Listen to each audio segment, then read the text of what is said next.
আমাদেরকে একটু ভিক্ষা দিয়ে যান।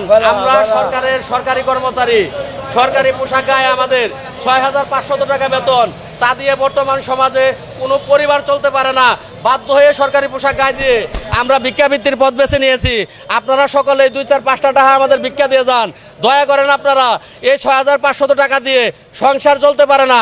আপনাদের জ্ঞান কি বলে, আপনাদের বিবেক কি বলে ৬৫০০ টাকা দিয়ে কোনো সংসার চলতে পারে?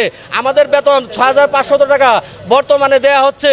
বাংলাদেশ সরকার এই ৬৫০০ টাকা দিয়ে আমাদেরকে ২৪ ঘন্টা আমাদের ইউনিয়ন পরিষদে রাত্রে পাহারা এবং দিনে ইউনিয়ন পরিষদের সকল কর্মকাণ্ড আমাদের দিয়ে করে থাকেন, কিন্তু তা দিয়ে আমরা সংসার চালাতে পারছি না।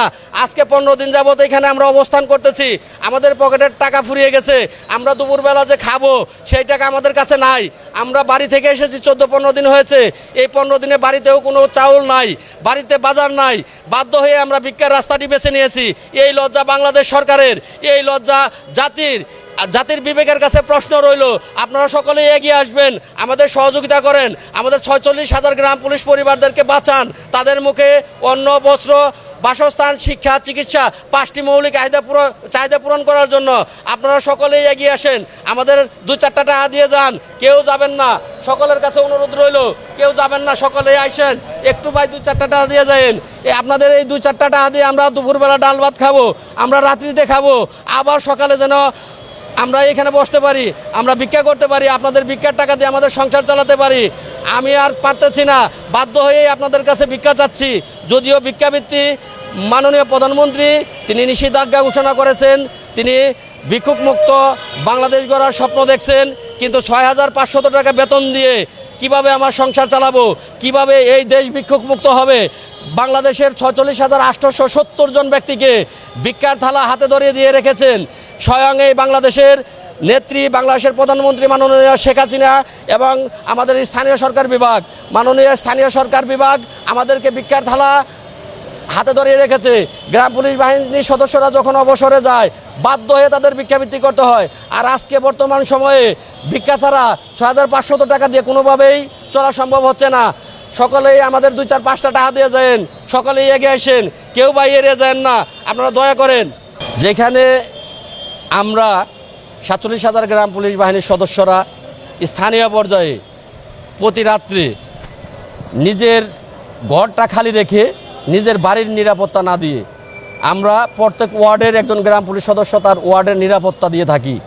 আমরা আমার সংসারের কথা ভাবি না, সেইখানে আমার সংসারের নিরাপত্তা দেওয়ার কথা রাষ্ট্রের, সরকারের। আমার সংসারের খাদ্য, বস্ত্র, বাসস্থান, শিক্ষা, চিকিৎসা 5টি মৌলিক চাহিদা পূরণ করার কথা বাংলাদেশ সরকারের। এখন ৬৫০০ টাকা দিয়ে এই 5টা মৌলিক চাহিদা পূরণ করা সম্ভব না, এটা আপনারা জানেন। যেই কারণেই আমরা আজকে বাধ্য হয়ে ভিক্ষাবৃত্তির পথটি বেছে নিতে হচ্ছে আমাদেরকে। ধন্যবাদ। আসলে আমাদের দাবি বললে ভুল হবে, এটা সরকারের গ্যাজেটটা বহাল করার জন্য আমরা এখানে বসেছি।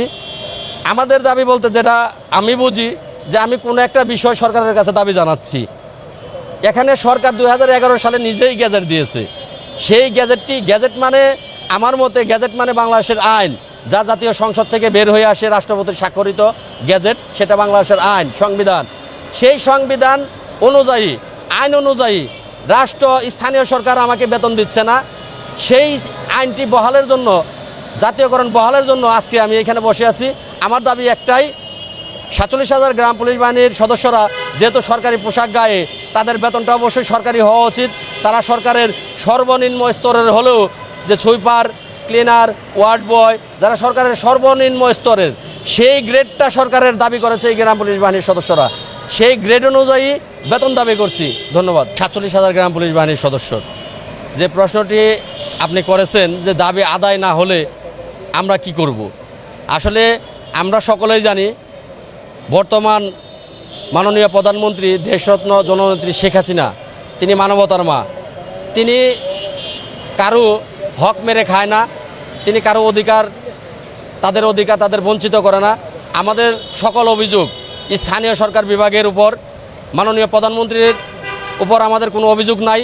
আমাদের বিশ্বাস যে ব্যক্তি রাষ্ট্রের সর্বোচ্চ ক্ষমতায় থেকে তিনি 5 ওয়াক্ত নামাজ পড়েন, আমরা সকলেই জানি, তিনি কোরআন শরীফ পড়েন, তিনি অবশ্যই এই বিষয়টা তার আমলে যখন যাবে, তার নজরে যখন পড়বে যে গ্রাম পুলিশ বাহিনীর সদস্যরা বাংলাদেশে অবহেলিত একটি বাহিনী, তখন তিনি অবশ্যই বিষয়টি সুরাহা করবে, এটা আমার বিশ্বাস। তিনি তার পিতার 1975 সালের প্রজ্ঞাপনপত্রটি জাতীয়করণের, সেটা তিনি বাস্তবায়ন করবে। আমি একবারও মন থেকে ভাবছি না যে এটা তিনি করবেন না, এমন ধরনের বিশ্বাস আমার মনের মধ্যে নেই। আমি 100% বিশ্বাস নিয়েই এখানে বসে আছি যে তার নজরে আসলে তিনি অবশ্যই গ্রাম পুলিশের যৌক্তিক যে দাবিটা সেটা তিনি বাস্তবায়ন করবে, এটাই আমার বিশ্বাস। ধন্যবাদ।